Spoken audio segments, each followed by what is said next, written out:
what's good, you guys? It's Boomer and you're watching Bali Star, and today we're getting into Sunny V2, the time Tyler the Creator obliterated DJ Khaled, bro. I remember that time. Yeah, some words were exchanged, and yeah, man, got up to that point.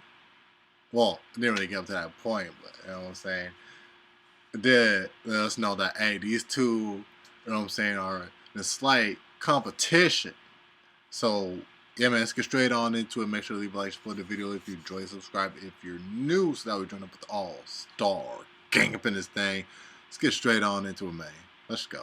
In 2019, DJ Khaled picked a fight with Tyler the Creator. It became the biggest mistake of Khaled's whole career. But before we talk about exactly what they said to each other, let's first briefly discuss why they began fighting in the first place. Tyler the Creator had gained a reputation for dropping an album every 2 years, although none of them had ever debuted at number 1 on the Billboard 200. Goblin debuted at number 5, Cherry Bomb debuted at number 4, Wolf debuted at number 3, while Flower Boy debuted at number 2. By following this trend, it seemed his next album could be the first to take home the number 1 placement, provided he could bypass the biggest rat in music, DJ Khaled. As hard as it might, provided he could bypass the biggest rat in music, DJ Khaled. As hard as it might be to admit, Khaled was definitely more successful than Tyler in terms of commercial performance. By 2019, DJ Khaled already had 2 number 1 albums, while his most popular music video had almost 10 times the views in comparison to Tyler's most popular music video. With over 50 placements in the Billboard Hot 100, it's no surprise that Tyler himself described DJ Khaled by stating, "Because his whole identity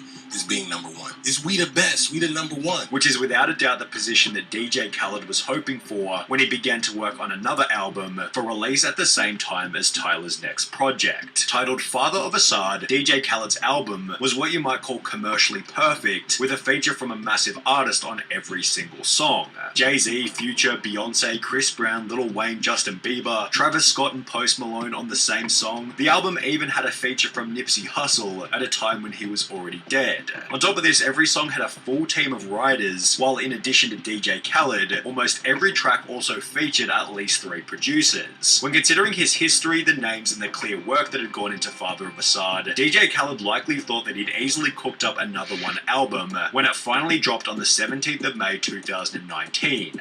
That would be until Tyler the Creator, on the very same day, released Igor.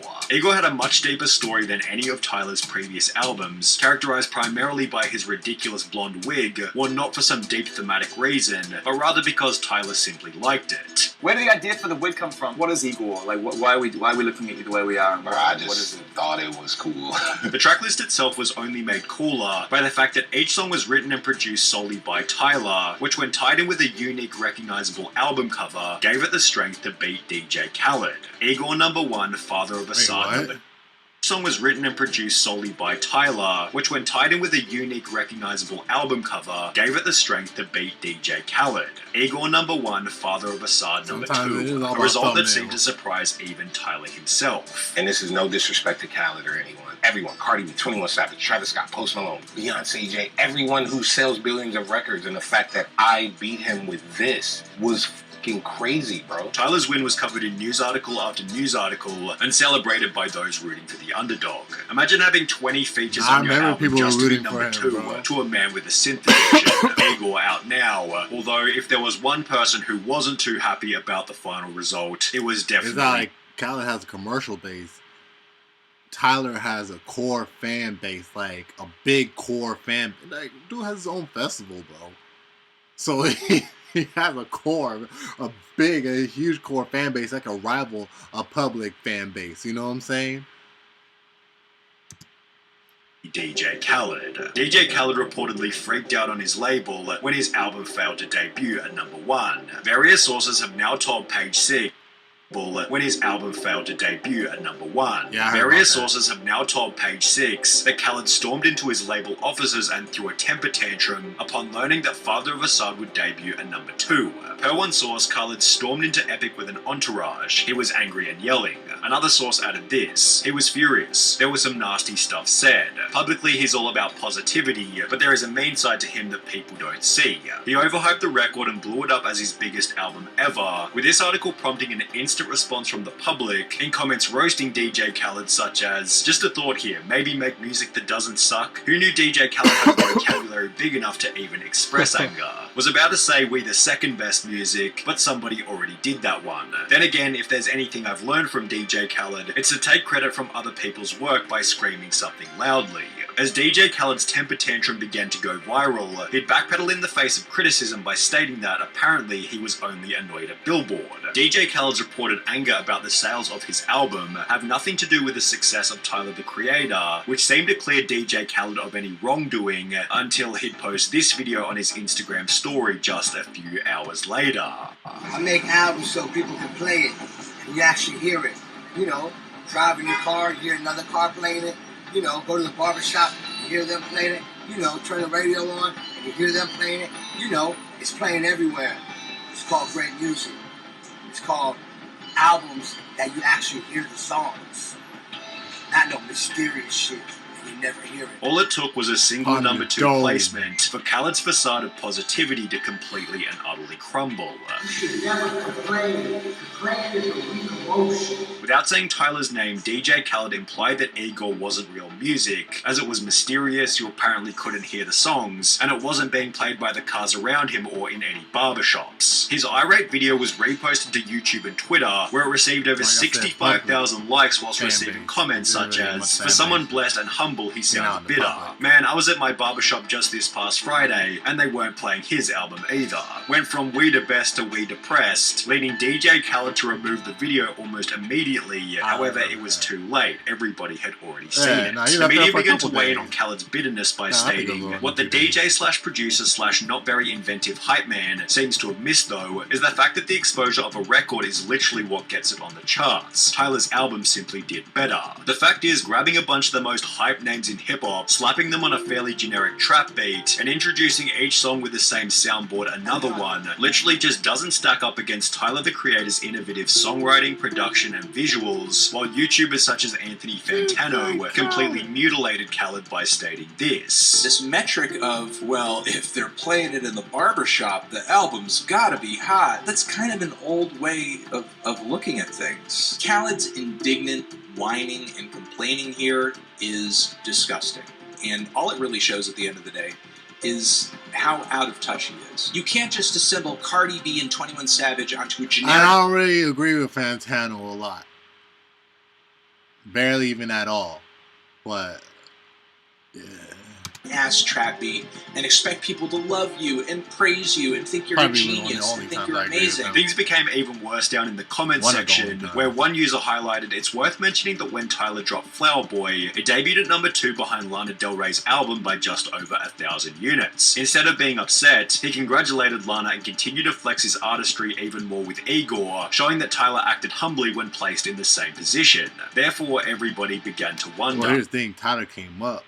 Like Sonny V2 said, it's like, yeah, number 5 album, then one that was in 5th place, then one that was in 4th place, one that was in 3rd place. So it's like, in a way, you already have a mentality that, like, you know, you start seeing it, like, go up each time. So it's like, okay, so this one was number 2. I'll accept it, because it's like, you already know, it's like, he premeditated that, you know? It's almost like he foreshadowed that. It's like, after you see it go up from like 5 to 3, you already start to get a pattern. You know what I'm saying? It's like, well, you know, like, let's see what this one, you know, like, so, you know, you try to, well, not try to, but it's like, again, you keep doing you. I mean, as he did, he kept doing him the whole time. He just kept going up the ladder as he kept doing him. So he kept up that formula. You feel me? And yeah, that formula worked. You feel me? So it's like, at that time he debuted at number 2. It's like he already, and like, I'm pretty sure even if he didn't have that, he was like, he's still humble, you know what I'm saying, to come up that long way only just to come up, and it's like, yo, it's like I never was at number one and had to drop down to a number two. You know what I'm saying? Like, you know, like he never acted like those big egos. So like, I deserve to be at number one. Nah, it's like coming up straight from the bottom. Like, you know, you're like, most get humbled. I don't want to say all people get humbled when you know what I'm saying, when you're coming up from the bottom, but most get humbled and stay, you know, those that stay true to themselves. But in this case, it's like at number three, you already kind of had to see a pattern. It's like when you go to number two, it's like, oh shit, this is really a pattern. You know what I'm saying? But I'm gonna keep up the formula. You know what I'm saying? I'm not gonna switch up the formula. I'm gonna keep doing what I'm doing, and yeah. What was Tyler's response going to be back to DJ Khaled? Well, in the beginning, Tyler stated that he simply let that number one position speak while using the brief window of opportunity to drive even more exposure back to his album. Wow, doing pretty good for some mysterious shit. Yeah, I am. Igor out now, with his Twitter exchange coming alongside a different response over on his Instagram. Rap media personality DJ Academics made a post reading, "Who had the better album to you, Tyler the Creator or DJ Khaled?" To which Tyler would continue his trolling by commenting, "Who TF listens to Tyler the Creator?" which was pretty much all he'd say until over 2 years later. In June 2021, Tyler's next album, Call Me If You Get Lost, once again debuted at number one on the Billboard 200, prompting a new tweet by Tyler still roasting Khaled for what he'd said 2 years prior. Mysterious music, huh? 1 month later, Tyler would appear in a Hot 97 interview. Bro, that Khaled thing was like, it was fun. It was just watching a man die inside because the weirdo was winning. I was moonwalking in a wig. Everyone on his album, everyone, and he wasn't wrong. Like, I'm not in the barber shop.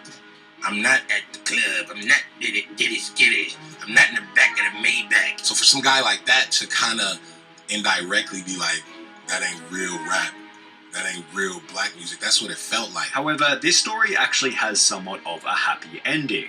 DJ Khaled and Tyler the Creator squashed beef at Rock Nation's pre-Grammy brunch, explaining that though Khaled nor Tyler didn't mention anything of it, the two posed for a quick picture together, appearing to confirm that there aren't any issues between them. The article referred to this picture posted to DJ Khaled's Instagram, and considering on the Hot 97 interview Tyler said this, "It's no hard feelings towards him. What he's done, and he was an underdog too, and built his way up too, from nothing so from pirate radio. So I do have some sort of respect for him. It's really no surprise that the two. And of course, I do want to mention that Khaled also came up from the bottom as well. You know what I'm saying? I remember his early albums, you know what I'm saying? Like the ones before he even had Drake on his albums, you know what I'm saying? They're like, you know what I'm saying, were, I guess, in lower than top 10 positions. You feel me? So he had to come up too. You know what I'm saying? I just want to throw that in there.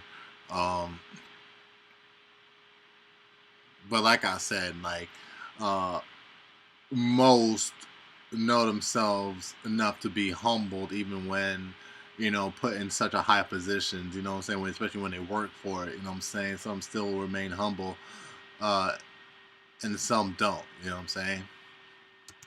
Together for a photo. Alright, you guys, so that was Sunny V2 with the time Tyler the Creator obliterated DJ Khaled, bro. It's just, you know what I'm saying, it's just crazy, man. It's just crazy just to see all that happen, bro. I was like, bro, that's tough. That's tough, man. But it is what it is. You know what I'm saying? Y'all let me know your thoughts about down in the comment section down below. You already know it's Boomer, and you're watching Bali Star. Make sure to leave a like, support the video if you enjoy, subscribe if you're new, so that we join up with the all-star gang up in this thing. I'm going to catch y'all up in the next one, 100. Oh! Yeah, yeah.